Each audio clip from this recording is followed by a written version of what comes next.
Россияда эл ташып бараткан баткендик айдоочу кырсыктаган.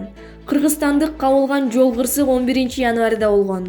Владивостокто эл ташып бараткан маршрутка менен Toyota үлгүсүндөгү унаанын кагышуусу видеого түшүп калган. Тасма новости Владивостока басылмасынын YouTube каналына жарыяланды. 48 жаштагы кыргызстандык кабылган жол кырсык 11 январда болгон. Окуянын кесепетинен кыргыз айдоочуну кошкондо 16 адам жабыркаган. Кадрдан көрүнүп тургандай катуу ылдамдыкта келе жаткан жеңил авто маршрутканы коюп кеткен. Катуу соккудан улам маршрутка жолдо турган унааны сүзүп капталынан жыгылып калган.